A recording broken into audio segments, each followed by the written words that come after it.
Good evening, everyone. As you come into the room, a couple of housekeeping things that we're asking for you all. Please mute yourselves and turn off your video.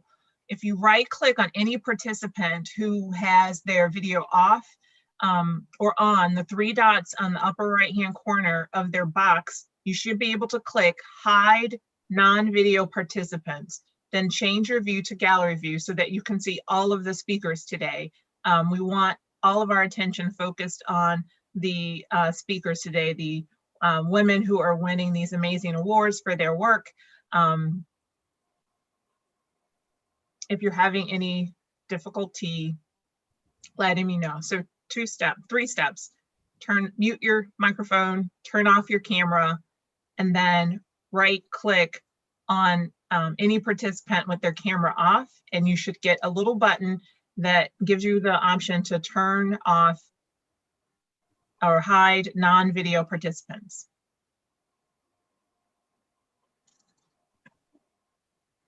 Thank you.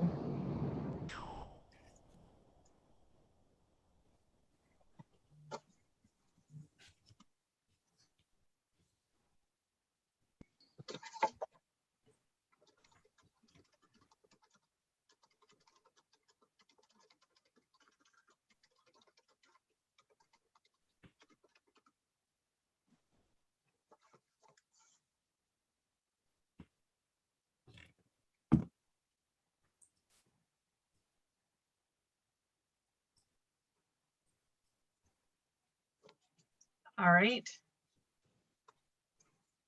Just one more time for housekeeping. Welcome, everyone. We'll be getting started in a moment. We want everyone to stay in the room. This is the 2021 Impact Awards, but we're asking all non-speaking participants to turn off your video, to mute your microphone, and once your video is off, or when you see someone else turn their video off, change your view to hide non-video participants. That way, what you should see is all of the speakers today, and we will be highlighting them as they speak. So turn off your video, mute your microphone, and then click for your optimal viewing. If you click on the button and choose Hide Non-Video Participants.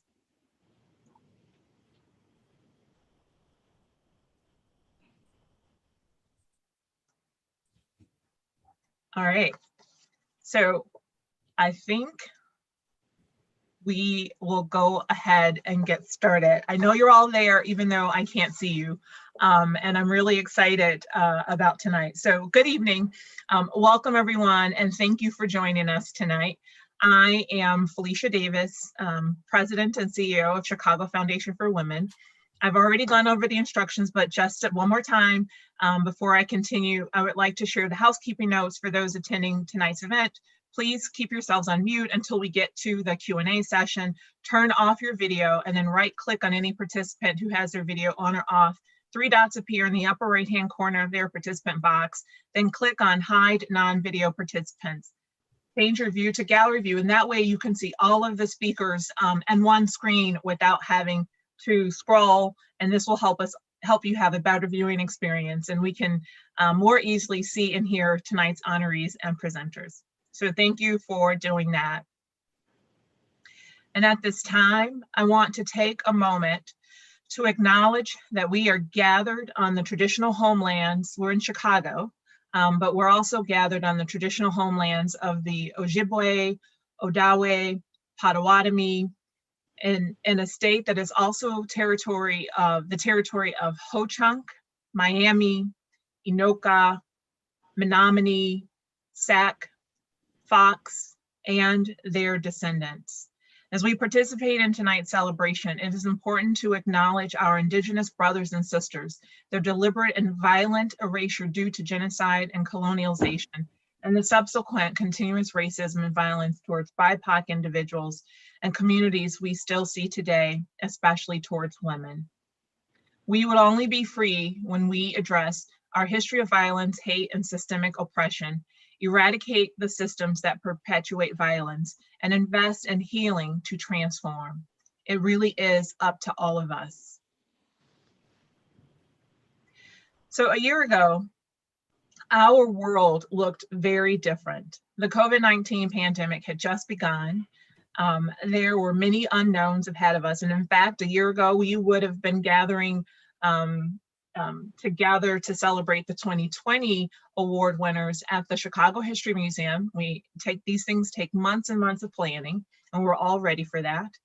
And so none of us could have predicted what was ahead of us. And I remember last year we postponed, we thought, oh, maybe by May we'll be back and together and we'll be able to celebrate the 2020 awardees in person.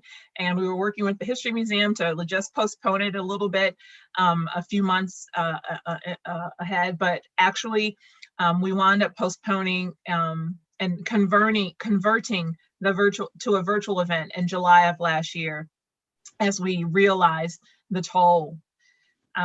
We must also take time to acknowledge and remember and cherish those who we've lost over this past year.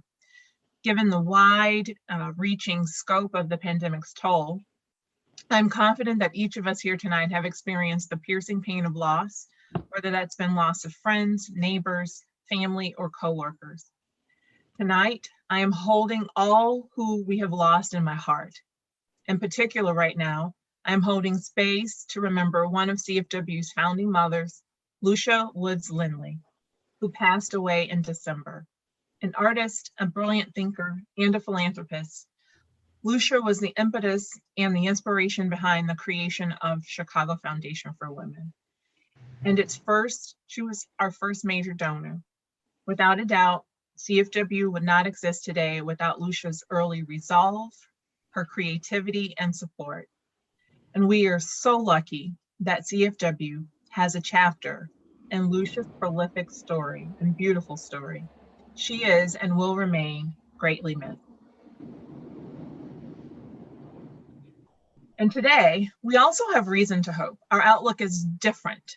The vaccine is getting more widely available. The prospect of meeting in person seems to be on the horizon. And in fact, I actually attended my first in-person meeting and a conversation around safely reopening offices in downtown with a bunch of other businesses. And it was done safely and also had a virtual option. But you could start to feel and see that meeting in person and some semblance of returning to our offices is on the horizon. And we have learned so much as individuals and as a community. The pandemic has highlighted the inequities we as an organization and community have been fighting for a very long time. Women have overwhelmingly been the most impacted, with over 5 million women losing their jobs or leaving the workforce as of February this year. That was 5 million. Tonight's honorees have been on the front lines during this pandemic, using innovative tools and ideas to remain connected to the communities they serve and continuing to thrive despite the challenges they and their communities face. So tonight is a celebration of these women and all the women continuing to hold our communities together. We celebrate the accomplishments of individuals and organizations as leaders, trailblazers, movers and shakers, making herstory. They have had an impact in their communities, revolutionized sectors, changed lives, and created space for people to be themselves. Welcome to the 2021 Impact Awards. Before we dig into the program, I have to thank the many people and organizations who made tonight possible through their generous sponsorship. Comcast, Verizon, Marcy Love, Carol Prinz, and John Hart and the Jessica Fund, and the Joseph and Bessie Feinberg Foundation, and the many more who are included in your program book. So please do take a moment during the program today to look at the program book. The Impact Awards is our time to honor leaders for their commitment to improving women and girls' lives in the Chicago region by supporting fundamental rights and equal opportunities. It is an honor to uplift the good in our communities, thanks to the dedicated people who are changing lives and systems and working to create an equitable society. The Impact Award honorees embody the values of Chicago Foundation for Women, the values that we uphold every single day. At CFW, we believe that when you invest in women and girls, we are investing in stronger families, stronger communities, and infinite potential. To date, we have invested nearly $41 million in solutions to the issues that are most pressing for women and girls: economic insecurity, violence, and access to health and healthcare. As we think about our future, it's essential to acknowledge how our support and partnership impact organizations on the front line. Our funding of direct services, of advocacy and organizing efforts help ensure our movement has the momentum to continue and grow. Our significant partnerships and coalition building, along with programming to support the growth and development of leaders and sustainable organizations, help cement the foundation's place for generations to come. Tonight's honorees inspire me and give me so much hope. Once you hear from them, I guarantee you will be inspired and full of hope as well. They represent the range of strategies we must apply to achieve gender and racial equity in our lifetime. They use policy, advocacy, lived experiences, collective organizing, and shared voices as tools for change.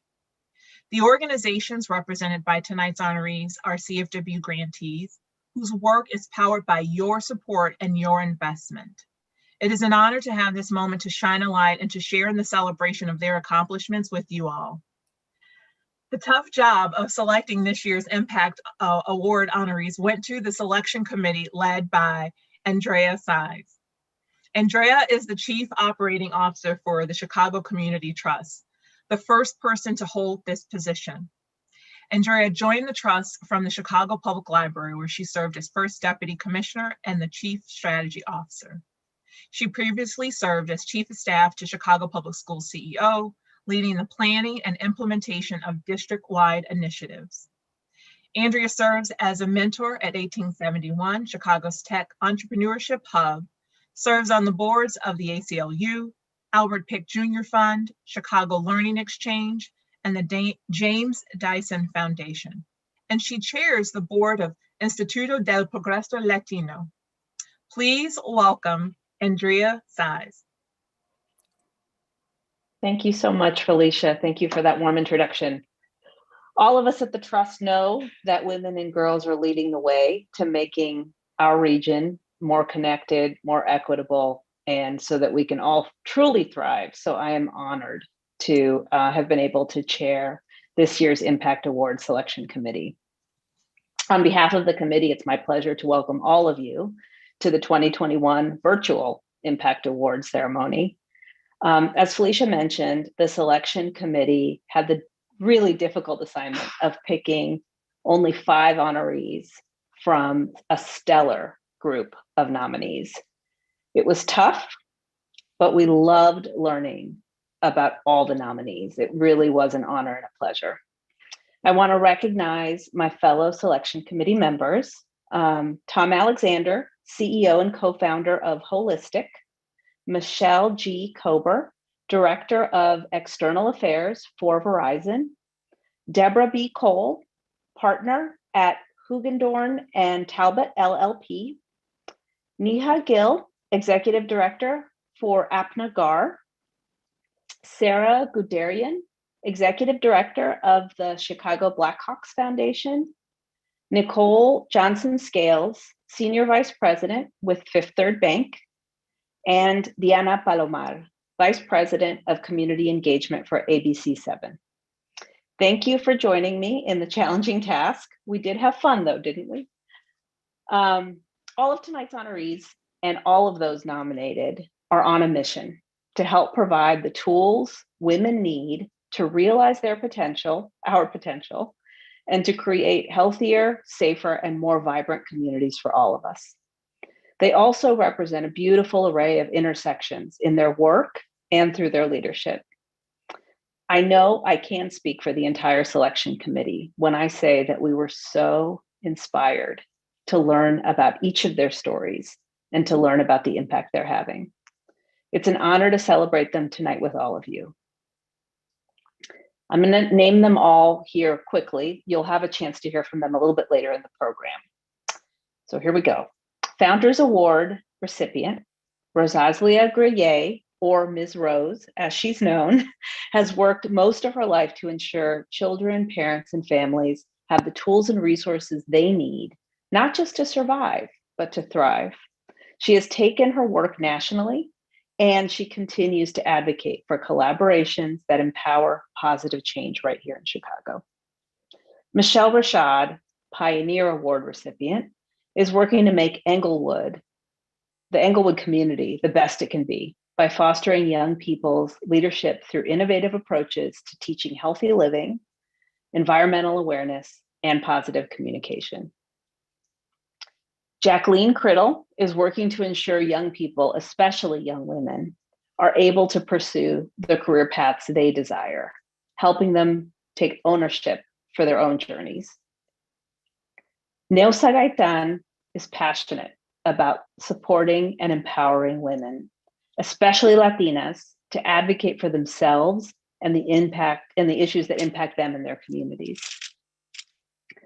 Ashley Marine has been instrumental to numerous initiatives that support refugee girls, including creating a girls advisory board and transitioning into virtual programming during the pandemic. Reverend Willie Taplin Barrow would be incredibly proud that her legacy continues to be an inspiration for Ches Smith and Girls in the Hood Foundation, this year's Barrow Fund Emerging Leaders Award recipient.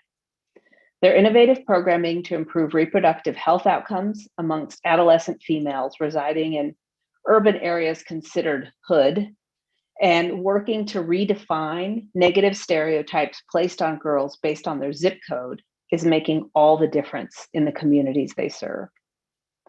Not only is CFW celebrating these leaders today with the 2021 Impact Awards, but it's also backing up this work with strategic investments.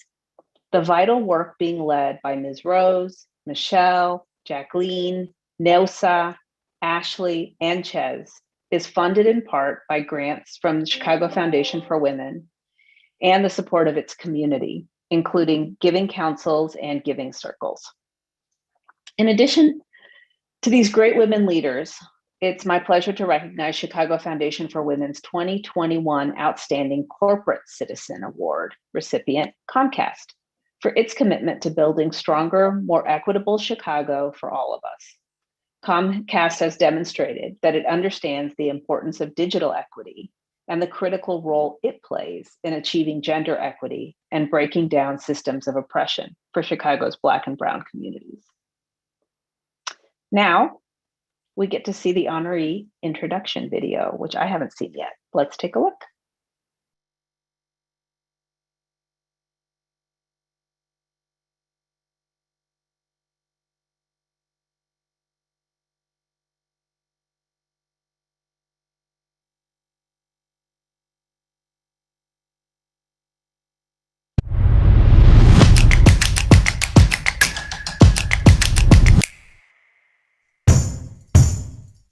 I have 19 nieces and nephews.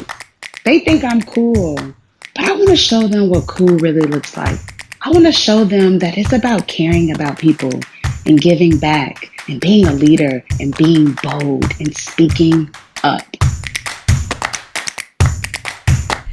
I saw my grandmother, I saw my mother do things to impact poverty. I came to the conclusion that women can change things. They can make things better.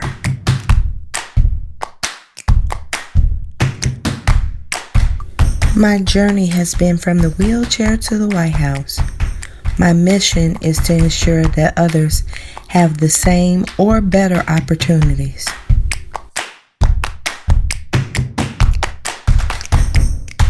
Meet people where they are. Do the work.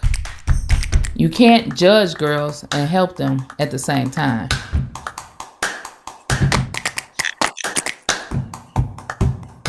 Believe young people, trust them, listen to them, because their perspective is valid and they have huge ideas, and they have a lot of power to get things done.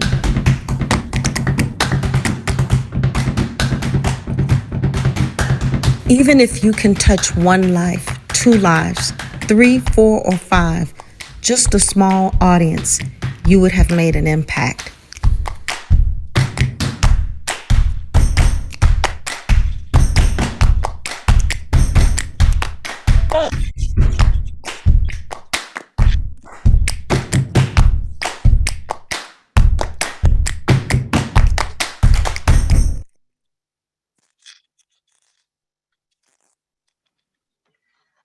So that you know, that was me doing all the hand clapping in the background and the beatboxing. That was me. Those are the skills you didn't even know that I had. No, seriously, that video is an amazing piece of work, and we're so grateful to our partners for making that possible. And first up today, I would like to introduce Gwen McNutt from Comcast. This year's Outstanding Corporate Citizen Award is presented to Comcast for its commitment to building a stronger, more equitable Chicago for all of us.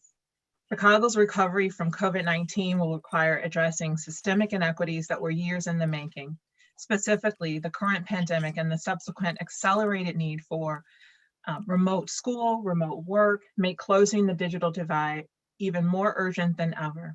Tonight, we're joined by Gwen representing Comcast. Gwen is the Regional External Affairs Manager with Comcast with more than 25 years of experience. In her current role, she is responsible for managing community impact initiatives and partnerships, working with nonprofit organizations, and overseeing event sponsorship opportunities. Gwen is a lifelong resident of Illinois and has engaged with various community organizations throughout the area. She is a 2020 Leadership Illinois Fellow and currently serves on the board of directors of Chicago Women in Philanthropy. Let's hear from Gwen.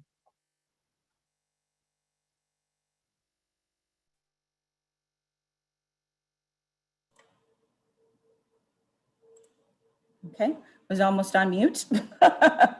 Thank you, Felicia. Good evening, everyone. It's a great honor for me to accept this Outstanding Corporate Citizen Impact Award on behalf of Comcast Greater Chicago Region. We're extremely grateful to be in the company of tonight's wonderful recipients, as well as past winners of this award. Each of tonight's winners are devoted professionals who deserve this award, so I want to thank them for their continued work in the community and their commitment to making a difference. I'd also like to thank the Volunteer Selection Committee. With so many great organizations to choose from, the judges must have had an unbelievably difficult time. We do appreciate your time. Advancing digital equity has been a part of our company's DNA for more than a decade. And we've recently made our commitment even stronger with a $100 million pledge to support social justice and equity initiatives. Over the next 3 years, Comcast will invest $75 million in cash and $25 million in media, in addition to our existing support of thousands of organizations through our Comcast NBC Universal Foundation and other social impact programs. We're also extremely proud that over the past 10 years, our Internet Essentials program has connected thousands of low-income Chicagoans and millions nationally to the internet at home. We continue to support the community through Wi-Fi connected lift zones. Through these activities and others, we're providing the communities where our employees live and work with the tools they need to succeed. We're excited for the future of our work, and we look forward to continuing our partnerships with organizations like the Chicago Foundation for Women, an organization that invests in women, girls, and strong communities. Thank you again to Chicago Foundation for Women. I'm thrilled to accept this award on behalf of Comcast. Thank you.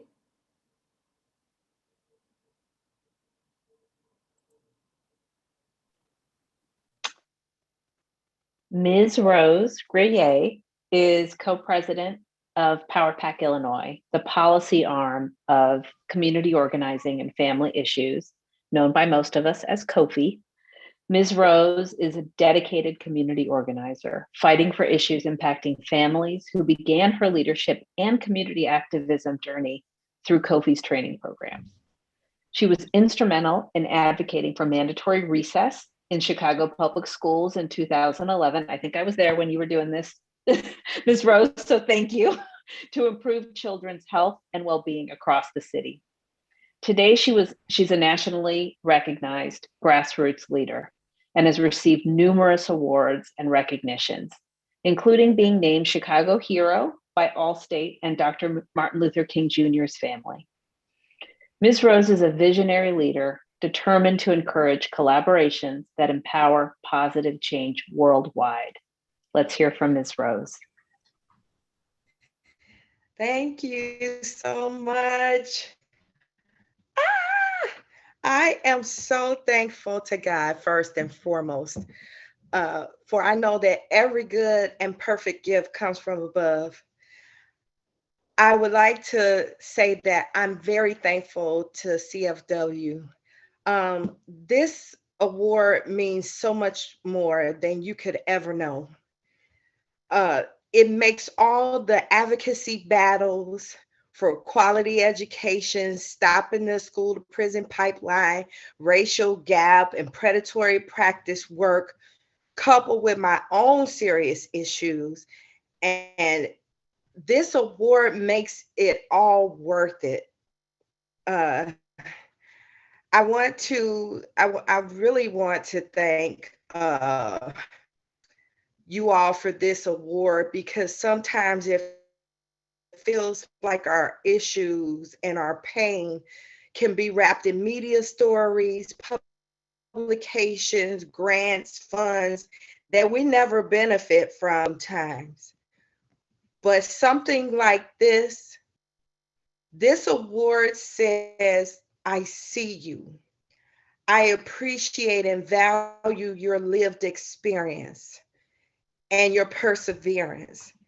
So thank you to Chicago Foundation for Women for seeing us and valuing our lived experience.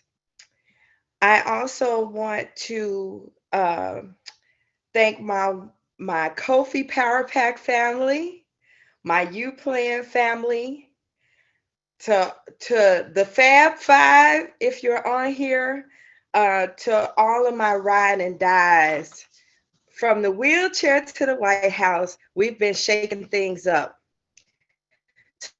To my angel daughters, Katiana and Adriana, who are present through every battle, from cancer to please fill out your census and can you go and vote, as well as my twin nephews I raised, who are always there when I need them.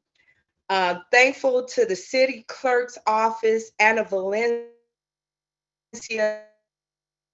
Umi Danish, the mayor's office, FAR, the transit table, the fines and fees collaborative,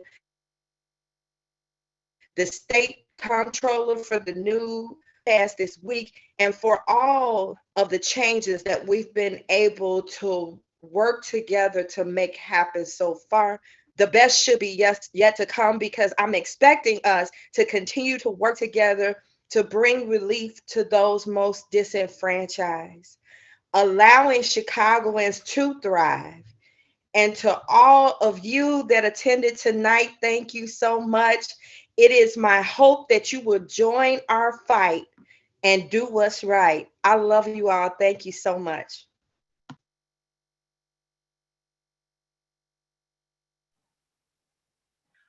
I am going to try to get through tonight without crying. So, because these women are just such an inspiration. And all right, so I'm going to keep it moving. Michelle Rashad is raised and rooted in the greater Inglewood community. She is a compassionate leader on a mission to revitalize her neighborhood by investing in youth development and strengthening families' support systems to build a more prosperous community. As executive director of Imagine Inglewood If, Michelle has redesigned and developed youth programs to provide trauma-informed care. She's leveraged strategic partnerships to expand supportive services and activated vacant lots in the community to promote healthy living. Michelle developed her love for service as a teenage graduate of Imagine Inglewood If's Growing Citizen Leaders Program in 2009. Let's hear from Michelle. Oh my God. Thank you That's so my much, girl. Felicia. Peace be upon you all. From the bottom of my heart, I want to thank the Chicago Foundation for Women for selecting me to be honored with the 2021 Impact Award. As a servant leader, I often do not feel completely seen in this work. Women leaders wear so many thankless hats, myself included. So to be given this recognition and be seen for the work I contribute, this really means the world to me. I've been smiling all day. I am so grateful to wake up every morning and do what I strongly desire to do, and that's make Inglewood a beautiful community to live, work, and play. When I was 16 years old, a junior at Lindblom Math and Science Academy, swoop, swoop, I took women's history and remember just falling in love learning about the resilience of the suffrage movement, the fearless journalism of Ida B. Wells, and the amazing organizing of Fannie Lou Hamer. I was inspired by these women and their commitment to change and dedication to action. My teacher, Ms. Molly Myers, who is here tonight, pulled me aside one day after class and told me about a community organization that was taking Inglewood teenagers to DC to talk to congressmen about issues in the neighborhood. I was originally too afraid to say yes. But deep down, I wanted to be just like those powerful women I learned about. So I did say yes. I took that trip and found my voice and purpose. And with that, I began a beautiful journey. I continued to participate in the Growing Citizen Leaders Program at Imagine Inglewood after the trip and had the pleasure of being mentored by the organization's founder, the late and phenomenal Ms. Jean Carter Hill. Ms. Hill was invested in creating a safe and nurturing environment for Inglewood youth to grow and imagine.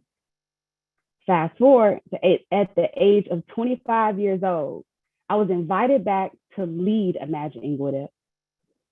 When I returned to Inglewood, one of my goals and purpose for coming back was to work in my community and create experiences and opportunities for the younger version of myself. Receiving this award is proof that I'm doing just that. I am really proud of the woman that I have become. I am a trailblazer, committed to developing new and enriching experiences for your young girls to follow. I want to share this award with the women who have poured into me. My beautiful mother, Anna, my sister, Jamila, Miss Molly Myers, Miss Jean Carter Hill, Anise Moses, Cheryl Lott, Cecile DeMello, Sonia Harper, Janice Feinberg, and so many others. Because of all the strong women who have poured into me, I continue to pour into women and girls. From joining the support system of single mothers, to mentoring girls at Lindblom, to building a storybook sisterhood at Imagine Inglewood through our Progressionista Book Club, I am dedicated to empowering the lives of youth and families, especially women and girls. So cheers to my fellow honorees, my family, friends, Inglewood community, my Lindblom family, my Bison family. Thank you for your love and your continuous support. Thank you all so much for sharing this moment of celebration with me. What a wonderful Women's History Month. Let's continue to reach for the stars and change the world. Thank you so much.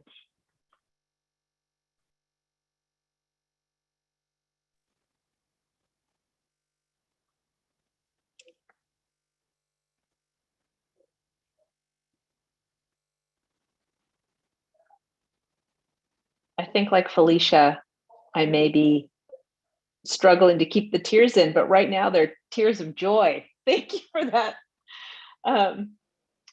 Jacqueline Criddle is founder of Midwest College Project.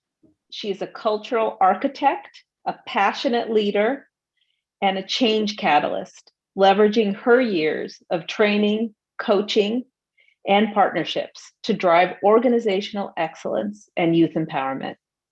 Through the Midwest College Project, she has provided career and college planning, mentorship, internships, and college touring to over 1,000 students, predominantly young women. Many young people call her Mama Criddle, a term that's a testament to her commitment to supporting young people.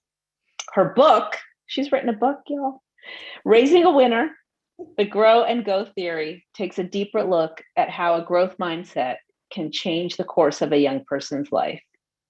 Let's hear from Jacqueline. Thank you. Thank you. That was a great introduction. It's all you. It's funny to hear about yourself. I didn't prepare a speech, but I'm going to just speak from the heart.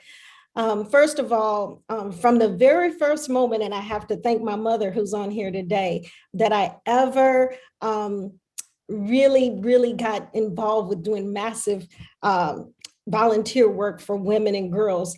It was through my mother volunteering at the Chicago Foundation for Women. And so she introduced me to this love of volunteering, and consuming my life was supporting women and girls. But I will tell you that my journey, my award goes to the two women in this household, my daughters, Kai and Kayla. Because Kai and Kayla, and I don't want to cry, but they have really been the foundation for everything that I'm doing today. So my journey started with me seeing gray matter areas in college and career planning for young people. And so when I see something and it's not there, everyone that knows me know if it's not existing, I will build it. And so I stepped out on faith with my own job, because I do work a regular 9-to-5 job. At that time, I was designing medical school curriculum. And so whenever I had free time, or the girls weren't in school, or sometimes I take them out of school. I know my educators don't like to hear that, but true story. I would take them to visit these various college campuses all across the Midwest. And through this journey and this love, my kids have visited almost some 57 different schools well before they started their college journey. Sorry about that. And so in doing this, I remember, sorry, need a little drink. I remember a faculty administrator said, gosh, you're giving Kai and Kayla such a monumental exposure that many young people don't have, because they would sit in and proctor classes and tour campuses and do all these things. And I said, yeah, I know, I'm just trying to give them exposure. And he said, the next time you go, if I paid you, would you take mine? And so began the journey of the Midwest College Project. From that day until present day, I have worked effortlessly with no budget for many years. I did this without making one dime, because my goal was not to make money, it was to raise winners. And I really spent all of my time endlessly. My husband, my daughter, my family has suffered immensely, because as I seek to help raise winners outside the home, sometimes that takes precedence of folks in the home. And I think I know the people that are on here probably understand that better than most when you seek to help others. I can clone myself as a giver extraordinaire. I think that too much is given, much is required, and I don't take that statement lightly. I feel that I have a sage mindset for helping young adults be more, want more, and do more. And as a woman, as a person of color, I try to be the embodiment of that in everything we do. And I've just been so grateful that my families in my program over these years, and the Chicago Foundation for Women and its judges saw fit to acknowledge me, because sometimes, like when I think Michelle or all of you have said, sometimes our work goes unnoticed. You know, you don't hear anybody giving you a pat on the back, but I'm always quickly reminded by one of my parents this year that the pat on the back is when my teen calls me back and says, I'm in college. Hey, I'm graduating. I'm getting my master's degree. I was accepted into medical school. I just got my first job. And when all those things happen, I know my work is done. So I'm just so grateful. And I just want to give all the love and excitement to the women that are also joining me with this honor, as well as the Chicago Foundation for Women for inspiring me to really focus and hone in my work on predominantly women and girls. And again, I want to give this honor to Kai and Kayla Criddle, who graduated from college together during the pandemic. I haven't yet seen anybody walk across the stage, but they showed up and showed out, and I definitely raised winners because both of them have career jobs, and I could not be more proud. So thank you so much for that.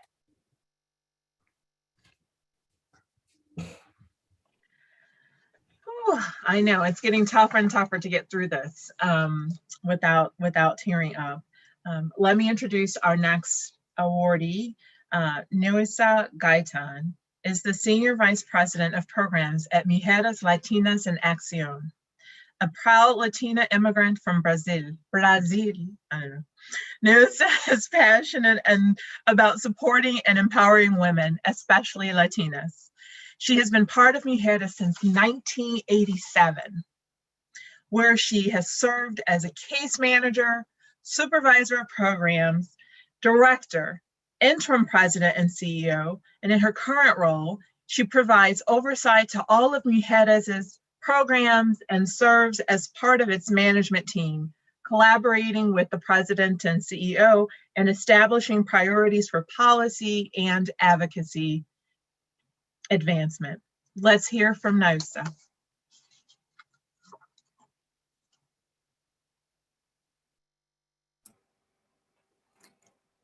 Thank you, Felicia, for the generous introduction.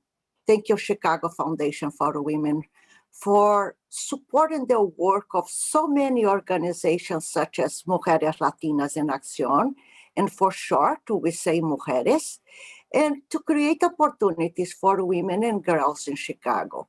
You have done this for many decades. Thank you. I also want to thank Chicago Foundation for Women for bringing us together this evening. You unite Chicago to stand up for women and girls. You unite Chicago to fight for equity for women of color. You unite us so that we know that the work ahead of us make Chicago a better place for everyone. Thank you for that. I want to congratulate all my sister honorees. Congratulations. Thank you for all the work that you do. I am very proud to be with you. I want to acknowledge the survivors, the parents, the participants that come to Mujeres to embark in a journey of healing, to advance their skills, or to advocate in their behalf, their children, or for the community.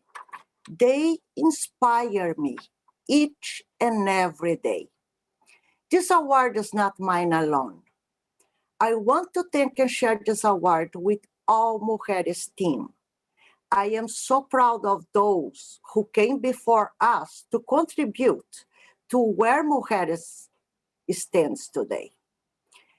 Thank you to all former directors, all my co-workers, the volunteers, board of directors, all the financial supporters.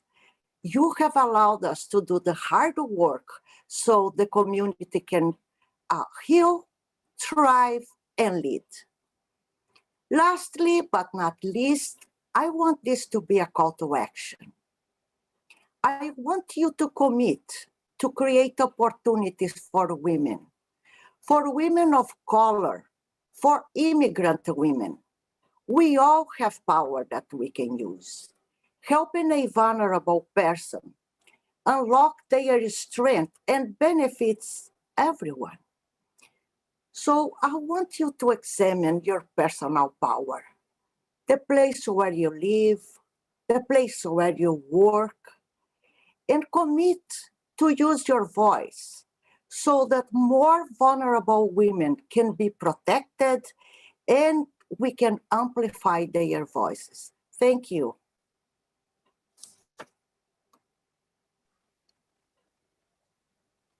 Thank you so much, Nelsa, as Ms. Rose, for using this platform to continue your advocacy. Ashley Marine is Deputy Director of Girl Forward. Ashley is a proud social worker whose passion is rooted in building community with young people and whose lived experience and work in multicultural spaces fuel her work. While she continued her studies at the University of Chicago, receiving a master's degree in social services administration, she completed her fieldwork at Jessica Eve Pat intern at the Chicago Foundation for Women.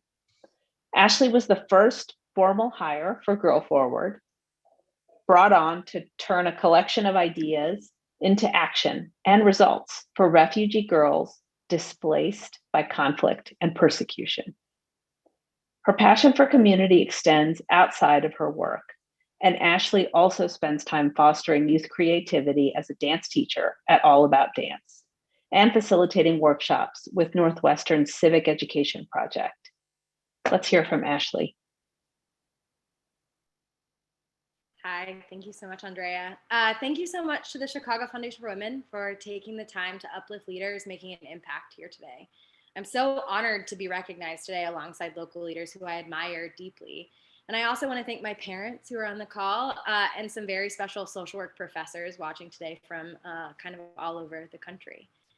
As Andrea mentioned, it feels pretty surreal to be sitting here today because 9 years ago, I was an intern at CFW while I completed my master's degree in social work.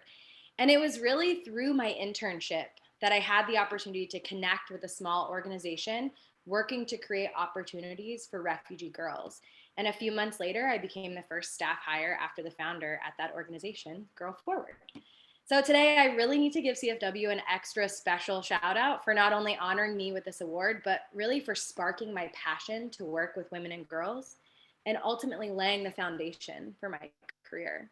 Over the past 8 years, I've had the privilege of our programs and helping Girl Forward achieve our mission of creating and enhancing opportunities for girls who've been displaced globally by conflict and persecution. Through our mentoring, education, and safe spaces programs, I've been continuously humbled by the ambition, talent, and tenacity of the girls in our community. In fact, it feels pretty strange to find myself accepting an award as a leader when my entire time at Girl Forward has been defined by the amazing leadership shown by the girls in our program, as well as our volunteers and our supporters. Like any other organization, the last year has really brought immense challenge, but it pushed us to explore new approaches, to pivot our programs, and to build community in ways that we really wouldn't have imagined previously. This year, Girl Forward is proud to celebrate our 10th anniversary, and I'm incredibly excited at this next chapter for Girl Forward as we look to new opportunities and continue to carve out spaces for participants to explore their identities, build friendships, and access the essential resources to realize their dreams. I hope that even more institutions like Chicago Foundation for Women recognize the need to uplift and center women and girls who are refugees and immigrants in our efforts to continue creating transformational social change. Thank you again. I'm so honored that I can continue serving this community and work alongside my fellow honorees to improve the lives of women and girls here in Chicago. Thank you. Ashley, thank you so much. Now it's my honor to introduce Shaz Smith. This year's Willie Taplin Barrow Emerging Leaders Award is presented to Girls in the Hood Foundation to support its innovative programming to improve reproductive health outcomes among adolescent females residing in urban areas considered hood, redefining negative stereotypes placed on girls based on their zip code. The Willie Taplin Barrow Fund for Black Women's Leadership at Chicago Foundation for Women supports the Barrow Emerging Leaders Award and initiatives to invest in Black women and girls in the Chicago region, including the Willie's Warriors Leadership Initiative. The Barrow Fund was established at CFW in 2017 with the support of the Willie Taplin Barrow Leadership Institute and Museum in partnership with the African American Legacy at the Chicago Community Trust. The Willie Taplin Barrow Fund for Black Women's Leadership at CFW ensures that generations of new leaders understand and appreciate the legacy and work of Reverend Barrow and give rise to new models of collaborative work and leadership centered around women of color as we work together to strengthen our communities. Shez is founder of Girls in the Hood Foundation. She is a respected professional in the fields of urban health, women and girls initiatives, and program development with over 15 years of experience across multiple industries, including nonprofits, reproductive health care, and community development. She has worked tirelessly at various levels to advance the concerns that really plague African American inner city girls. Now let's hear from Shez. Hello, good evening, everyone.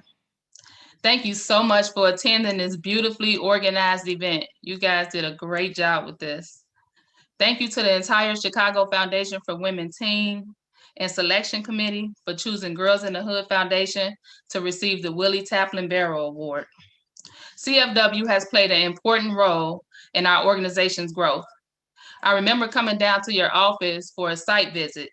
I was coming down to pitch my program that I had created in the hopes of getting funded. I had my 2 children with me and they were helping me to practice on the train and in your lobby. I went into the room and kind of did my thing. And, you know, when I came out, my daughter asked me, you know, how do you feel? And I remember telling her that I felt seen. That was 2 years ago. So to be here tonight, accepting this award from you guys is a testament, yes, to my hard work, but to your ability to still see me 2 years later and to still value my work. I'm incredibly grateful. Actually, I think that the word award is just too small of a word to really relay how I feel about tonight. The fact that this gift is in the name of the amazing Willie Taplin Barrow adds to the gratefulness that I'm feeling. One of the things that Reverend Barrow said was that we're not so much divided as we are disconnected.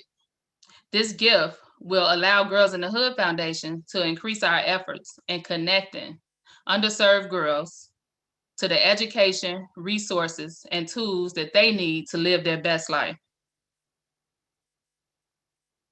I'm incredibly grateful. You see, I may be the one in this space tonight accepting this gift, but I'm here on behalf of my girls. I'm here for the girls who are told that they are too much and not enough. I'm here for the girls who are constantly told that their names are too hard to pronounce. Tonight, I am here for my girls who are dealing with the effects of addicted parents, poverty, sexual abuse, incarceration, and gun violence, without the benefit of grace, compassion, or the resources needed to heal. Tonight, I am here as one, but this is for the hood. Thank you.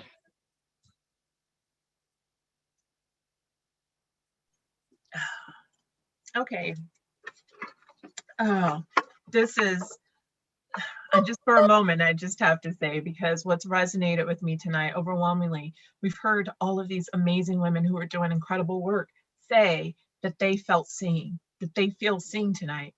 And it makes me think about the work at CFW every single day and how many women and girls across our city do not feel seen, do not feel that their lives matter, that their contributions matter, that their intellect matters. So tonight's, I'm going to have a hard time reading the script, so give me a minute. All right.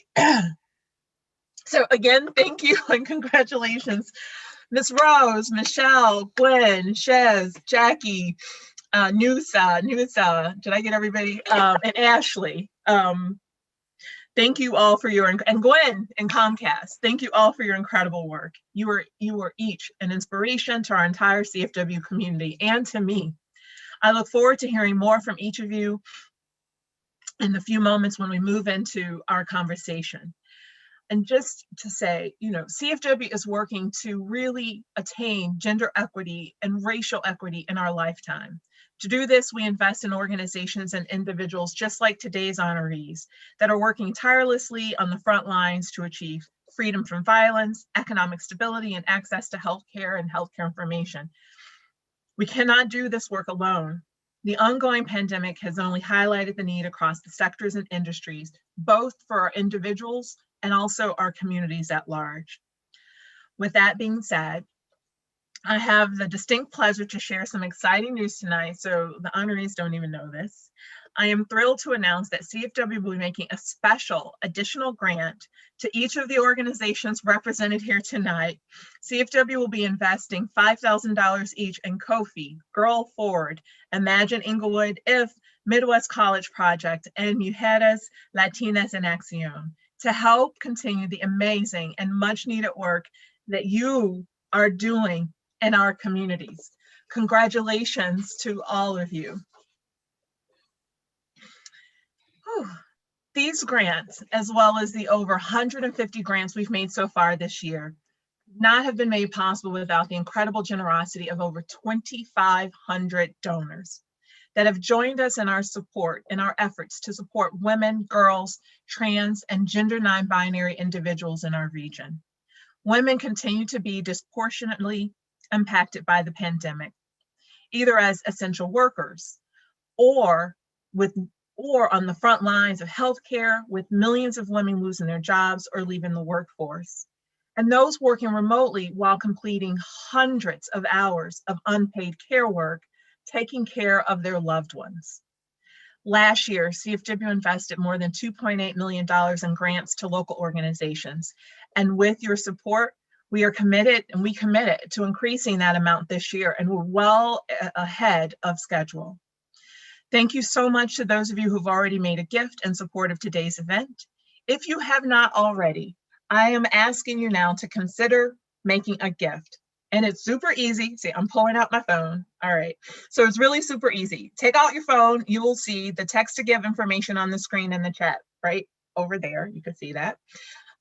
If you text CFW to the number 243-725 and make a gift. It's that easy. And I can't see y'all because we made you turn your cameras off, but I'm watching. So take a moment. We'll give you a moment to do that. I want to thank you again for your continued support of CFW and our amazing network of grantee partners. These are our partners, and we're honored to partner with you in the work that you do. Without their work, without your support, our grant making to organizations led by and supporting women across the region would not be possible. Now, let's welcome back Andrea and all of our amazing honorees to hear a bit more from them about their work and their personal outlook through a moderated conversation.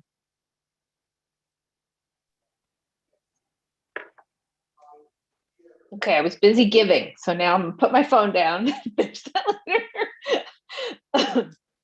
So we get to spend a little more time with these amazing, powerful women. And I'm just gonna start with a question that I will ask each of you to answer. And I think because we can't see each other, there's no body language cues, I'm gonna have to call on each of you by name and go down the row. So first, we all have an origin story, that moment or event that inspired us, spurred our desire to work in a particular field or community. What are some of your origin stories? Where is your work rooted? I will start with Ms. Rose, who's already unmuted herself. I know she's ready to go. Wow, my origin story is too long. But let's just say when I first came to Kofi, kicking and screaming because policies and systems had failed me, I was forced to go to a mandatory meeting just to get my medicine, just to have housing. At the time, my daughters were really small, and I had been diagnosed with stage 4 cancer all over my body. And I weighed over 486 pounds, and I rolled into that meeting in a wheelchair, and Kofi happened to be there talking about what are some goals that you want to set. And so angry Black woman mode that I was in. I really didn't want to hear it, but eventually they were relentless. They met me right in the hole I had crawled into, and it's been life changing. And so to see the impact of that inspired me to train others, because I'm also a trainer, and inspired me to be the change that I wanted to see.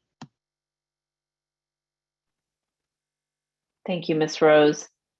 Jacqueline, will you go next? Yes. Question. So same question? Same question. We're gonna get all any of you who are willing to share your story on that question. Can you give me the question again? Because I want to make sure I give the right answer. Was there a moment that inspired you to do this work? Was there an event or a? Yes. I remember years ago, and I hate to reflect on my kids, but they have been the foundation for why I do what I do. I remember we live in the southern suburbs of Illinois, and I remember having to travel all the way up, way north past Lincoln Park for them to take Suzuki music instructions. And they didn't have a lot of resources within my community. And then when I came into the inner city, there was only one place that was close enough in Hyde Park that would have access to the resources. And I said then that there would never be a resource that my kid or any other kid in the inner city or the southern suburbs really needed or wanted, or that I found value in, that we wouldn't have. And so it began to spark my motivation for entrepreneurship, to be a change maker and to create opportunities where opportunities did not exist. And it's been hard work, but I wouldn't change it for anything. Thank you, Jackie. Nelsa, do you have a story you're willing to share with us?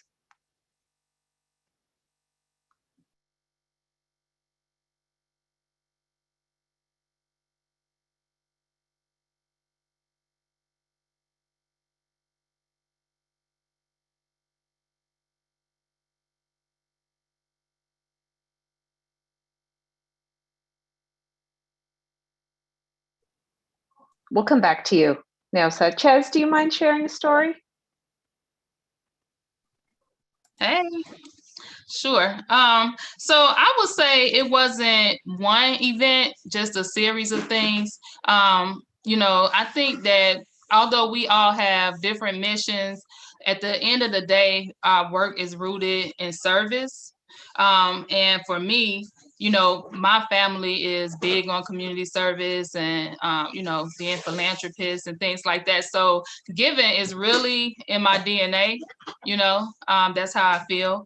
But I've spent the majority of my career working on various community mobilization projects in different public health arenas. And during my last stint in the women's health, I seen what happens when we don't get the education that we need. I've seen upfront the poor reproductive health outcomes that can occur. We had girls who were coming into the clinic, for repeat infections and things like that. And we would treat them, but we didn't spend a whole lot of time educating them, which means what? They'll be back in a few months, And so I remember saying, well, okay, so they're not getting the education here in the clinic setting. They aren't getting education in school. They can't talk to parents about this. Where are they getting the education from? How are we expecting them to make responsible choices if they're not being educated first? Girls in the Hood Foundation was born. Thank you. Nelsa, can we try you again? Okay, can you hear me now? Yes. Well, I can think of two stories. One has to do with the modeling of my grandmother and my mother. They work on issues to impact poverty. And as a little girl, I remember growing up with every Friday morning to separate food. So Saturday morning, it was the day that we would go and give to to these families. So also my mother, she volunteered to assist children with their homework or to teach art. So from them, I learned that women are now powerful. They can make things better. My second story, it's more related to anger and a feeling of exclusion. I have two sisters, I have no brothers, and I recall my cousins, male cousin, would not allow me to play with their toys. And I saw that they were having so much fun. So there was that feeling of anger and being excluded, and I was not going to accept that. So later in life, I think I have met many women who have made an impression on me, such as Maria Mangual, Gwen Stern, Maria Capocha, who overcame so many obstacles to create Mujeres Latinas en Acción, Mujeres. And so this reminds me that I'm not alone and change is possible. Thank you so much, Nessa. Ashley?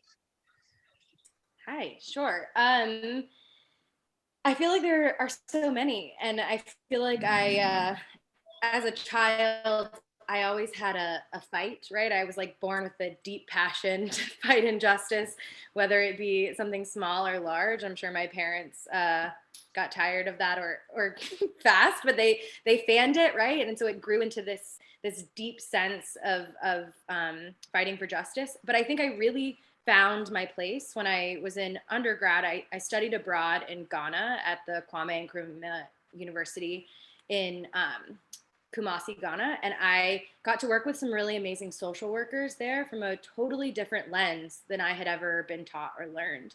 And I worked with girls who'd been internally displaced from all over West Africa who ended up living and working on the streets in Kumasi. Got to watch these women educate younger women on health and help them to sign up for the National Health Insurance Scheme and really find pathways back into education. And so they were from all over, different people groups, language groups, ethnicities. And it was the first moment where I'd really truly been in a multicultural space and saw the power of what that meant to learn from each other in those spaces. And coming back to the United States, I knew I had to find and recreate spaces like that where we were learning and building something together. And so to me, that's the most transformational moment in building Girl Forward. And on paper, it looks like it was such a clear path to Girl Forward, but I wasn't exactly sure as I was figuring it all out. And I'm so happy to now be another part of that space where we serve girls from over 30 different home countries. And I get to learn something new every day. Thank you so much. Can we hear from Gwen? Gwen, what inspired you to do the work you're doing? I think mine starts with a sash in Girl Scouts and trying to earn as many badges as I possibly could, and also selling as many boxes of cookies, and winning the little prize that the troop was giving out, and made my mom cookie mom, and she never forgave me for it. But the things that I learned in Girl Scouts have stayed with me throughout my life. You learn about, you learn about life skills. You learn, you're encouraged to try new things. You learn about leadership. And I think one of the most important things that I learned being involved is you have to work really hard to solve problems and to solve problems in the community. And I think that is still the mindset I have, and still what I try to do today. It's what led me to spend years working at different nonprofit organizations and working in the community. And now I'm fortunate enough to be in a position that I can continue to work with community partners and make some changes together. And, I think that's where my personal work stems from. I think that's where my origin story comes from. And I think that's what my work is rooted in. Thank you. And Michelle? Yes. I shared a little bit earlier about being inspired with the trip that Imagine Inglewood organized with young people taking them to DC. So that's one of my origin stories. But really, I have to say my upbringing, taking it all the way back to the block. I think about my father. My father is a strong Inglewood man. He's a Vietnam veteran. He worked 25 years at Nabisco. He is an amazing father to my 8 brothers and my sister. And my dad was my first example of a leader. He went to work every single day, even when he didn't feel like it. So seeing that consistency really set a foundation for me. When neighbors would knock on our door, just needing a couple of dollars to either get to work or maybe get something from the store, even though we didn't have much, he would still give a little of what he did have. I just remember growing up and seeing him take so much pride in the Black community. He would get up early, like 6 a.m. in the morning, and clean up the block with our neighbor, Mr. Henderson. He would take pride in maintaining our front yard and our backyard. And honestly, if he was really feeling into it, he would go on over to the neighbor yard and mow their lawn too. That's the type of person he was. At the same time, my dad was very active. He was a Boy Scout leader. He would take my brothers and the boys off the block camping. He was also president of the local school council at our elementary school. He was active in our house and in our community. Very busybody, which explains why I am very much so a busybody to this day. But he believed in being a good person. He believed in being an upright individual and helping others, but also in helping himself. So I guess it's safe to say I'm rooted because I was raised this way. He created the foundation for me to love Inglewood, and I promise to love it forever. So shout out to my dad, Arnold Rashad. Thank you, Mr. Rashad. It was really beautiful and inspiring to hear so many common threads in your stories. And it just reinforces how important it is, like the example that you're setting is, because you're inspiring somebody else. The way that you've been inspired by people in your lives, whether it's family or chosen family or people you've worked with. So thank you so much for sharing those stories with us. Ms. Rose, I'm going to turn back to you now. You have been working for, advocating for policy change and systems change for a long time. What is one law or policy change that you think everybody should be advocating for? Really? You want me to pick one? Now's your chance to organize this whole crew. So what is it? Okay, well, it's really hard to pick just one, but I'll say I think that since equity and inequity are the buzzwords, let's frame it around something that I'm working on both nationally and locally. And that would be building budgets off the backs of the poor and the people who are already struggling by way of fines and fees. And then the added increments that go on top of that. And whether it be through tickets or court cost or just a number of other things that tie into that, I think that we can frame those inequities to say that everyone needs to pay attention and understand the harm that is being caused. For example, if I got a ticket, we're not asking for a free pass for you not to pay that ticket, because if you did something wrong, you should be accountable.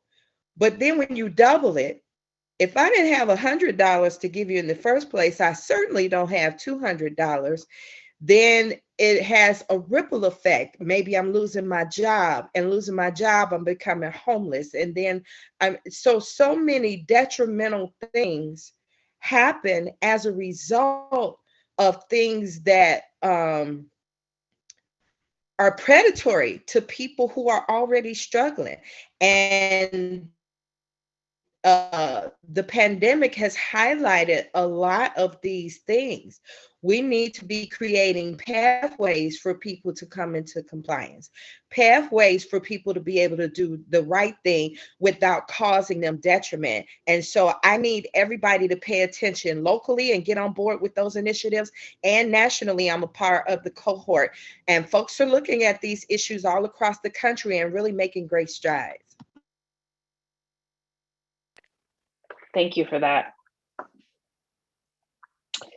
Michelle, we're back to you. We're going to hear a little bit more about Inglewood. I want to hear about some positive changes you've seen happen in the community through your work or that you've seen through other people's work. Yes, love talking about the positive that's happening in Inglewood because there's a lot of it happening. Do not let the news fool you. Things that I've personally seen or witnessed or that I'm just really so excited about now in the greater Inglewood community is that there is a strong Black leadership in the Inglewood community. And I'm honored to be a part of that, especially because a lot of the women leading the nonprofits in Inglewood are strong Black women. And that is an amazing thing. Also, something that I've seen or I know is that there's rising millennial leadership, right? Some people give us some slack as millennials, but we are definitely stepping up to the plate and doing what we need to do. And I love to see all the homegrown organizations and programs that are really coming up to help our people. And what's so special about being a young leader is that those who came before us are supporting us, are lifting us up. And so much love and respect to all of our wise leaders who came before us, because now that you have these strong leaders that exist in the Inglewood community, we're building these genuine relationships. We have these collaborative relationships across the board. So with community organizations, elected officials, police officers, faith-based leaders, schools, senior citizens, block clubs, we're all talking to each other because we understand that we are our greatest resource. And as a result of being more connected, we're able to share resources more fluently. So when one person gets food boxes or someone gets a donation, we're talking with each other. We have opportunities for scholarships for young people. Okay, let me call IEI. And we're just continuing to share our resources. And that is just a beautiful thing. Something that I'm really proud of the work that Imagine Inglewood has done and that I've been able to sit at the table and bring to the table is that youth engagement and involvement has to be priority. So conversations that are happening now about public safety, about health and wellness, about jobs and economic development, housing, you will not have these conversations in Inglewood and not talk about young people being at the table, voicing their opinion and being a part of the movement, being a part of leadership. And I think that's a really, really beautiful thing. And lastly, something that I've realized that's positive and still growing in the Inglewood community is that we are building genuine relationships with the 7th District Community Policing Office. I have my opinions about the need to reform public safety methods and systems in this country for sure. But until we can get to that revolution, I do think that reform can happen at the same time. And it's nice to have the relationship with Sergeant Dixon, Officer McClain, Officer Cox, Officer Shelton, have those difficult conversations, understand different perspectives, and show up for each other so that we can, achieve the ultimate goal of creating public safety. So I'm really excited about the strong Black leadership and the collaboration that is happening in Inglewood that produces the good that does happen there. Thank you, Michelle. That's beautiful. Jacqueline, through your work with young people, you help them explore life after high school. Can you tell us about a significant change you've seen in a young person's life? Oh, wow, that's a good one. Oh, man. Well, I have many, but I think I have the one that I can think of, well, that happens most often is when I see a young person give up. And I've had this happen more times than not, give up on themselves. Sometimes you're in high school, and high school is a real challenging time. Kids can be really mean. Life can be really mean, and the different family dynamics, divorce, and all kinds of things factor into a young person's psyche. Mental health is real. And I find that when a young person, what I've had, has given up on themselves, and then they decide to turn around and they decide that I want to make change and I'm going to do good and I want more for myself. And it doesn't come from a labor of love where I'm pushing and harassment, but that light bulb just goes off on its own. That has been the greatest reward. I've had that happen so many times, that I can't even count. I remember a couple of years back, there was a young lady that was attending my alma mater and for high school, and she had a series of different family events that were going on. And sometimes I don't think young people, or even us, we think about the power of our stories, and what they can do for other people and for ourselves, more importantly. But she had a real amazing story, that at one point she was even homeless and her mother had a life-threatening illness.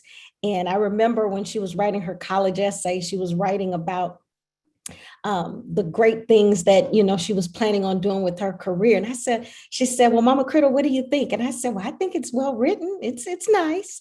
It's nice. I said, but it doesn't move me. And when if you guys know, when you're thinking about a scholarship application, it needs to move them, right? That's college, because everybody's got a good story. Yours has got to be great. And so she wrote, I said, I know it's going to mean a lot to you. I said, but I think you need to tell your life story. And she said, oh my God, my mom, I said, well, let me talk to your mother. And I remember going back and I talked to her mother and I said, hey, we really need to tell her story. I said, not that we want empathy and sympathy, but that we want to shed light on how she has been triumphant in lieu of her story. And so she did. She told her story. She wound up with a seat at the table at our governor's office. She wound up being the spokesperson for After School Matters. She wound up getting over $68,000 in college scholarships.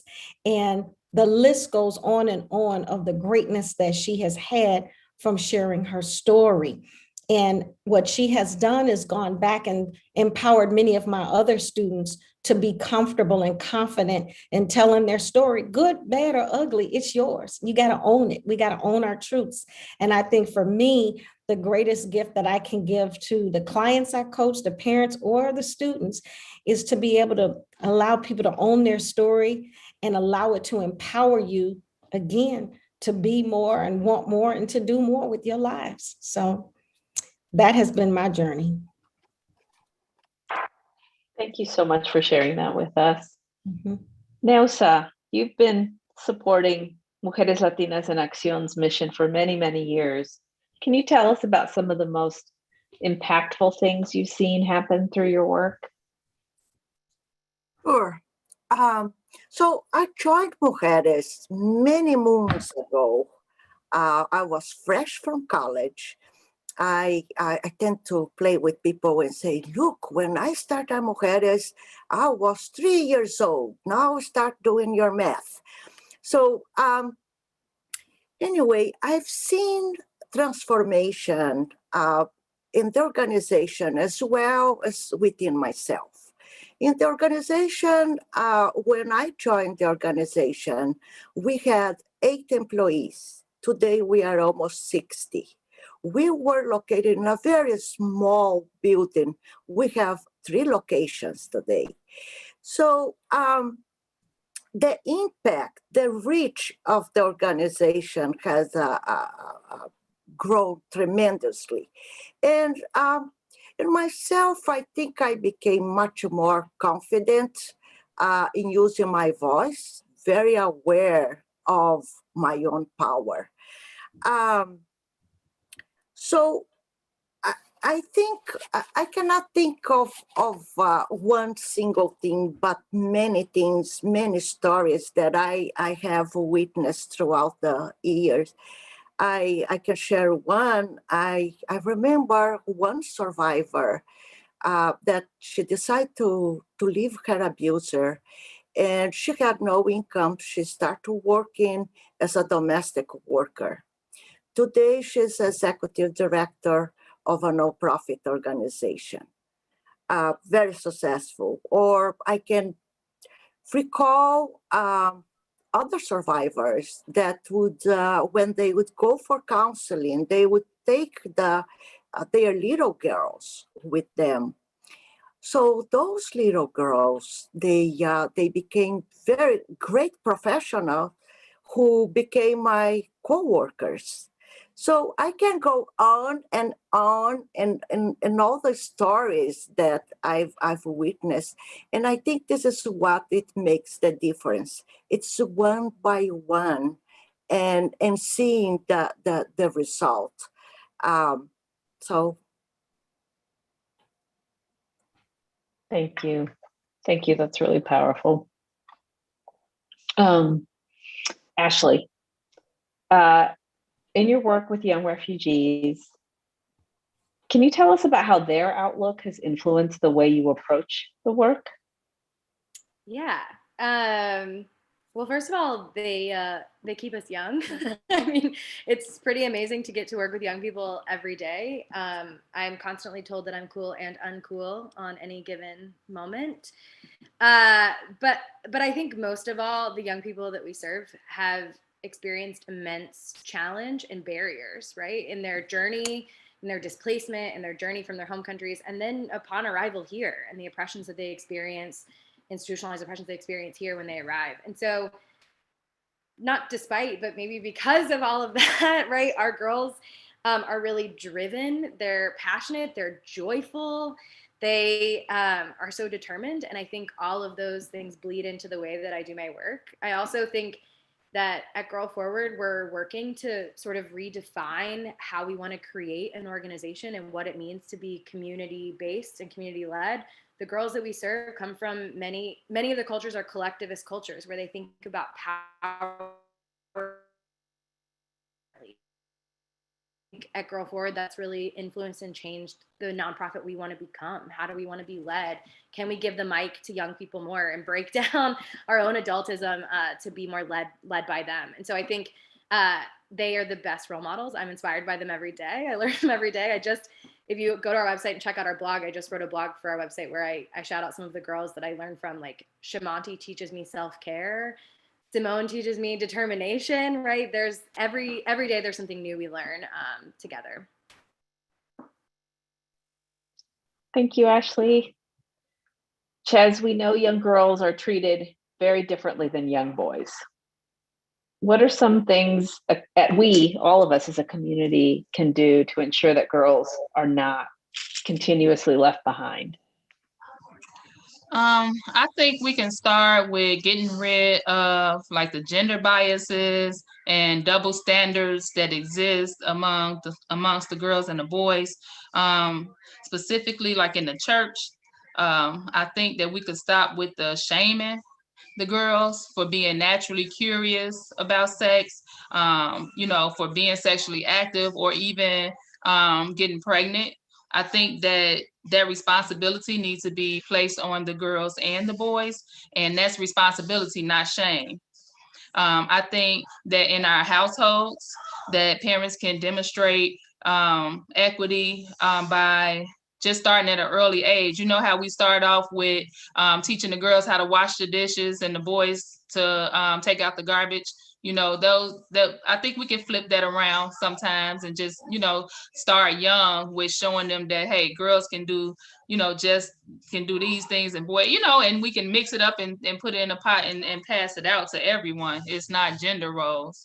And then, with the double standard, if you had a 17-year-old girl who was sexually active, she would be met with shame and disgust. You have a 17-year-old boy who is sexually active, he will be met with condoms and attaboys. So that's something, that we need to work on. And I think overall, the biggest thing that we can do is make sure that adolescent girls are provided with comprehensive, medically accurate, inclusive, reproductive health education so that they can make wise choices. Thank you. We have our marching orders. Gwen, Comcast. We've heard about really great strides that Comcast has made in connecting communities. What do you see as the future of connectivity and, how we can reduce the digital divide, which just is still there, persistent over so many years? Yeah, this is an area where we still have a tremendous amount of work to do. I think that COVID-19 helped to expose and probably accelerate it a little bit, identifying areas where, in communities or school systems where, equity is truly lacking. I think also over the past year, the role of technology in our lives has been reimagined, and I don't see that going away anytime soon. I mean, take tonight, we're in a virtual event. This past year has really changed how we work. It's changed how we learn, live, especially when it comes to online education or how we interact with our friends and our colleagues, But the reality is there's still so many low-income families that don't have home broadband services or access to traditional computers or a laptop. People with access to these services, are at a considerable advantage. And, that's why our work, we want to continue to do our part to help reduce the digital divide. I said earlier, we're celebrating 10 years of our Internet Essentials program. We've connected 8 million people from low-income families to the internet at home. Thousands of those families are right here in Chicago. And, we look forward to continuing our work and in the community, and we want to help to continue to bridge the digital divide through that. I have so many more questions and I could go on forever, but I know we've hit and passed the 7 p.m. mark. So I think I'm getting the hook. And I'm going to pass the mic back to Am I the hook, Andrea? I think you're the hook. Your unmiking was the hook. Thank you all so much for sharing your stories with us. And I just can't believe the amount of love that has been pouring in through the chat since we got on here. It's so beautiful to see how much your communities are loving you, embracing you, appreciating you. It's really been such an honor to be here. Thank you so much. Felicia, take it away. Thank you so much for facilitating this wonderful conversation. And I want to, while I'm talking, I'm inviting everyone to turn your cameras back on, because Andrea just mentioned the love that's in this room, in this virtual room. We want to see all the faces, and we want to use these last couple of minutes to congratulate our awardees tonight. We want them to see all of your faces and have to scroll and scroll and scroll and scroll. So let's celebrate them. Use your reactions, use the button reaction, hearts, claps, thumbs up, all of it. I want to celebrate and congratulate again Miss Rose and Jackie and Nutsa and Gwen for Comcast, and for you individually, the work that you do, and Ashley and Jazz and Michelle. And did I get everybody? I think I got everybody. Okay. I want to thank you all for the work that you do every day, lifting up our communities. I want you to take a minute and scroll through and see the faces of everybody who's here today, who's here to celebrate you, mothers and sisters and husbands and partners and cousins and friends and co-workers and children of co-workers. And there might be some pets. We might see some pets on screen as well, or hear them. And so this has been a wonderful, wonderful celebration. It's one of the best things we do, I think, all year at Chicago Foundation. I have to say, I love our luncheon, but I love this celebration a little bit more because of all of you and because of the intimacy and the power of our communities. And I want to encourage everyone here who's still watching. I want to thank you for tuning in today. I want to thank you for supporting Chicago Foundation for Women. I want to thank you for supporting the organizations. We've provided links to them and their organizations, and you also have the program book. I want to thank the selection committee. You all had a yeoman's task to narrow down out of all of the applicants or all of the nominees that came in, and you did it so expertly. So thank you for your care and your attention to this. Thank you, everybody. And I just want to celebrate one more time all of our awardees. And as I mentioned, so the Willie Barrel Taplin Award comes with a $25,000 grant, and all of the other organizations are getting grants of $5,000 as a surprise tonight. And that's because of the generosity of our donors. And so everyone who's watching and others who had to go because we are a little bit over time. So you take one more look, ladies, look at this community of love that's out here to support you today. Let's celebrate them. Thank you so much for all the work that you do every day and for really showing us and what it looks like when women are seen and heard and girls are supported in any area of their lives. And so this is why the investments really, really matter. So my heart is full today. And I thank you all for, I could just I know we would be in a room with drinks. We're not in the room with drinks, but I do have some water. So I'm going to raise my glass and celebrate you ladies. Thank you all so very much. And thank everybody for tuning in today.